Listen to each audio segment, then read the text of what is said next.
So now, let me talk about, I'm sure you do a lot of reading, or you hear on TV. There are tons of things that you need to do to get in shape. There's so many things that just reading about, you get overwhelmed, how the hell with this, I'm not doing anything. So here I want to talk about the most important habits I think everybody should develop. Okay? The exercise habit. Now, knowing what I know about what you guys do, you're probably more active than the average office worker. Okay? So exercising is something that you must, unless you guys sitting in the office and you're not in the field, yes, you might need to exercise a little bit more. But most of you probably getting plenty of activity. So I want to talk a little bit about core exercises in this aspect of the program. The most important thing is the core. Okay, because the core controls.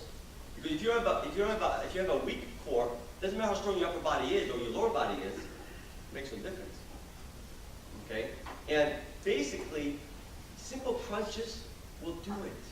You don't need to kill yourself doing all this variety of different programs. And the main thing is when you're lifting anything, just don't curve your spine. Try to keep tighten up the abs. Whenever you try to lift a ladder, lift something, first thought should be tighten up the abs. That's the first thought.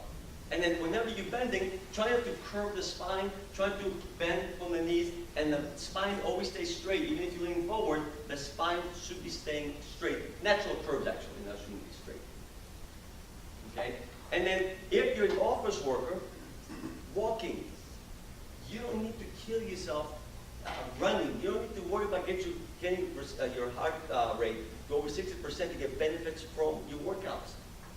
And I'm sure you guys have heard of you got to do at least 20 minutes of cardio to get benefits. Have you guys heard of that? Again, don't worry about that either.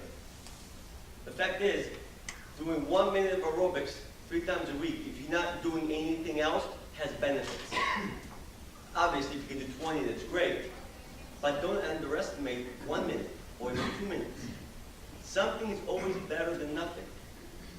And as far as other stuff, I would say push-ups. That's exercise. Keep it simple. And you don't have to do 3 sets to get the maximum out of your workout.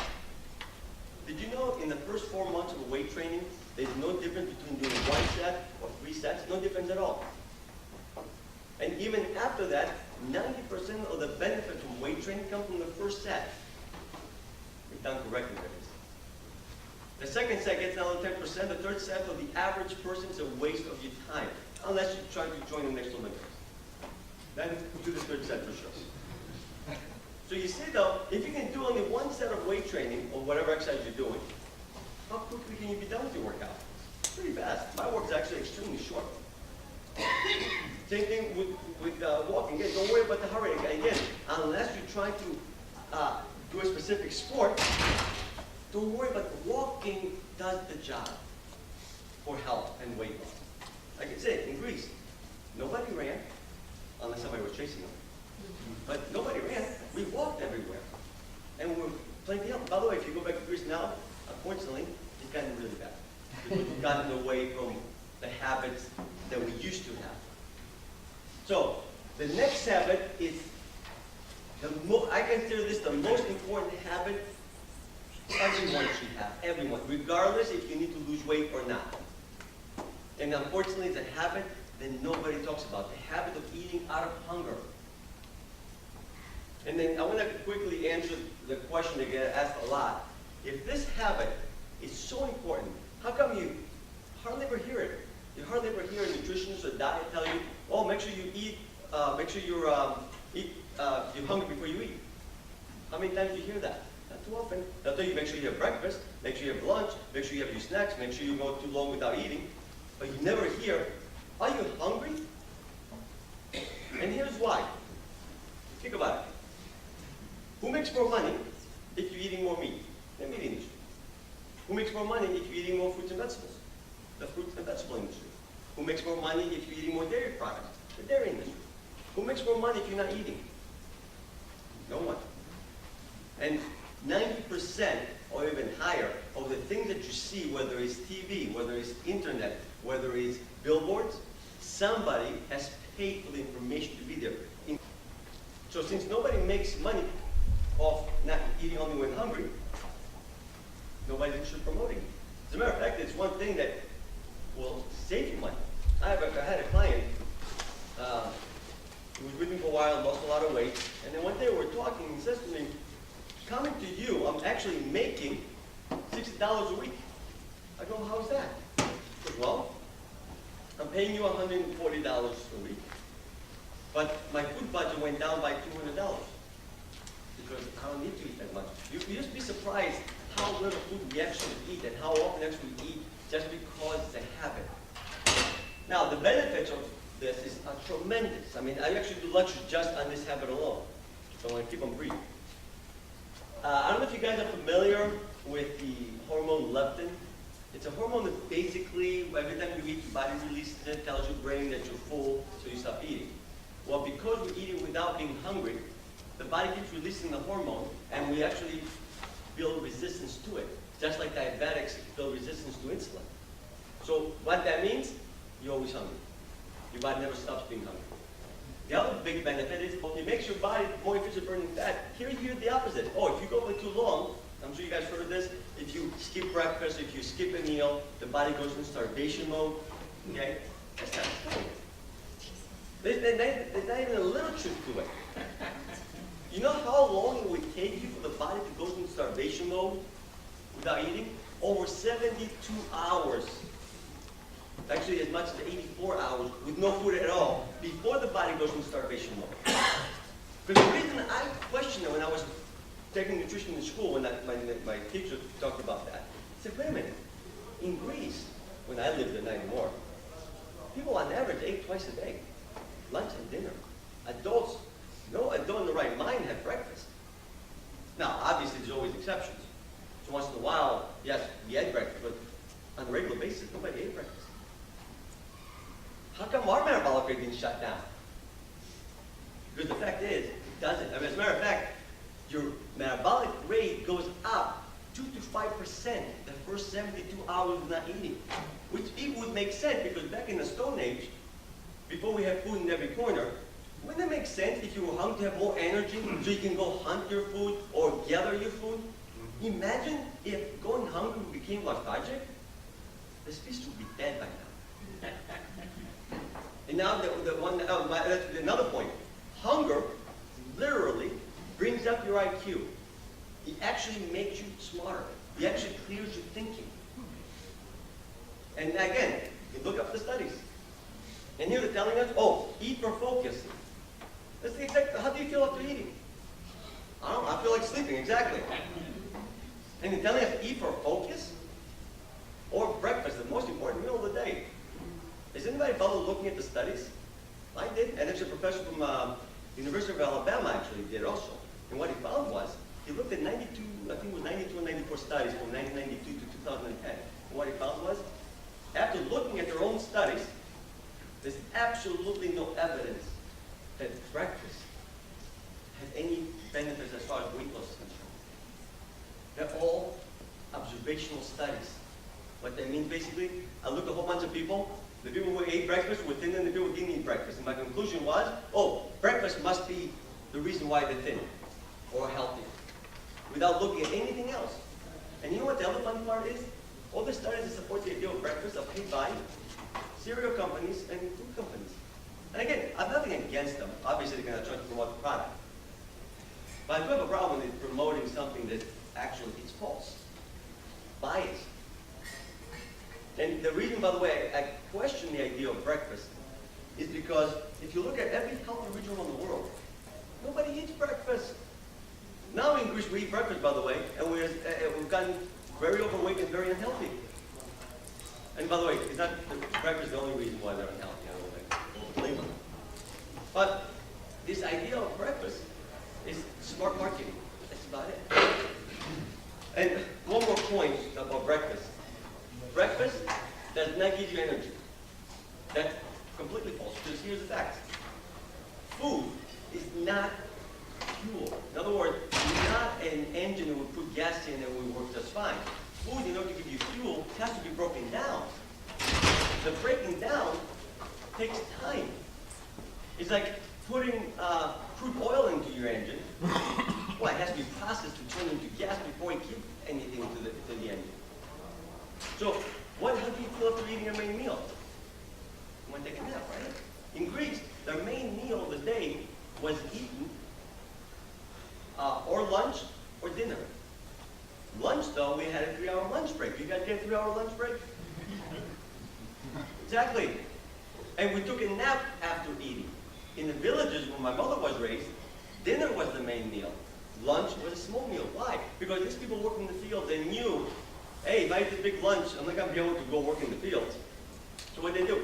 They ate very light. I remember I think it was September, we used to go collect olives.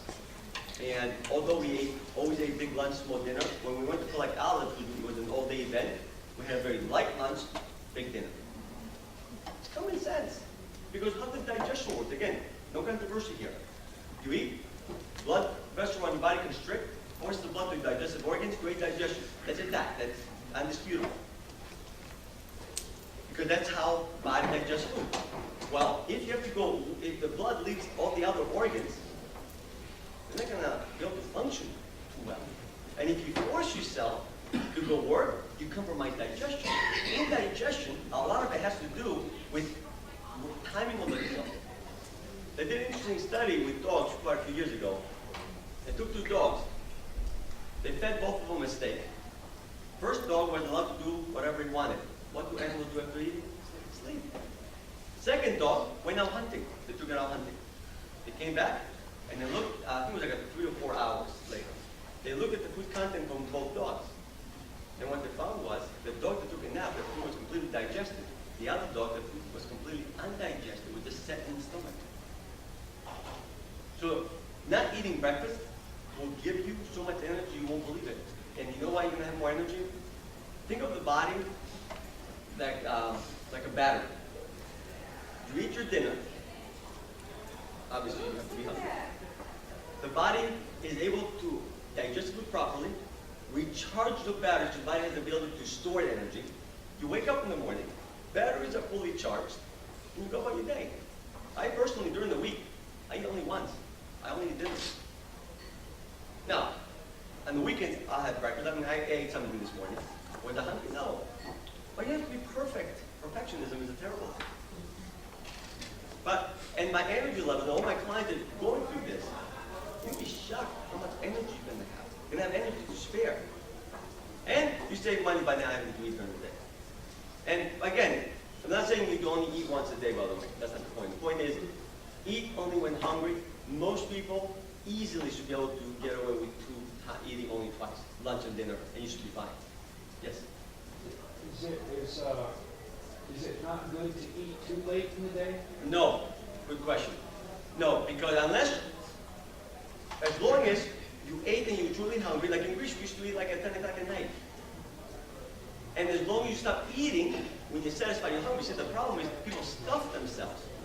That's the issue. The issue not to stuff yourself is not the time, how late you ate, is did you overeat and were you hungry when you ate? To me, those are the 2 most important things. It doesn't matter what time you're eating. And to me, the main meal of the day should be eaten at a time that you can rest afterwards. You don't have to sleep, by the way, but you should be able to rest, not stress. Because stress is not good for digestion at all. And by the way, it does improve brain function, like I mentioned. It actually helps focus and has tons of benefits. Actually, if you guys do a search on the internet on benefits of hunger, you'd be surprised. The other thing is that for long periods without food, what I try to tell my clients is, between your last meal of the day and the next meal of the day should be at least 16 hours. To me, that is essential, if not more. The benefits are tremendous. Are you guys familiar with sumo wrestlers? Okay? Believe it or not, there is something we can learn from that. See, a lot of nutritionists look at sumo wrestlers, and by the way, sumo wrestlers eat all their food in a 4-hour window, and they don't eat for 20 hours. Okay? And a lot of nutritionists look at this and say, oh, you see, they go for 20 hours without eating, that's why they're overweight.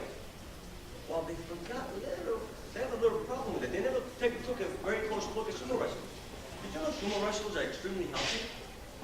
Did you also know sumo wrestlers, when they did MRIs, all their fat is stored underneath the surface of the skin, not around the organs? The organs actually are as lean as any lean person. How can it be? These people are overweight. And yet, they're extremely lean. Now, long term, they could have problems with their knees because of the excess weight. But as far as health, if you look at a typical overweight person and you look at sumo wrestler, tremendous difference in health.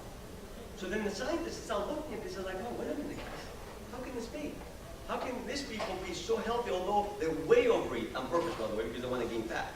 And what they found was, the key was that 20-hour window. So what they went and did an experiment. They took similar health and age people. They divided into two groups. They gave them the exact same food. Okay? Amount and everything was exactly the same. And one group was asked to eat it in their typical American diet. Breakfast, lunch, and dinner, and snacks in between. Second group, they had to eat it all, I think it was like 6-hour window, if I'm not mistaken. So they had an 18 hours with no food at all. At the end of the experiment, they looked at the weight. Both groups did not lose weight because that wasn't the point. But when they looked at the biomarkers, cholesterol, the blood sugar, tremendous improvement in the group that ate all their food in the 6-hour window and had a 18-hour window with no food. Tremendous difference in health. But again, you hardly ever hear. There's studies have to go look for them. They're not going to publish them. Nobody benefits from them. And that's the unfortunate part. If the company, and again, I'm not against it, by the way. I understand they're trying to make money. But they're not going to promote something that's not in the best interest. And never blame them. That's why sometimes we have to go out of our way to find information. So that's why, to me, there's a big window.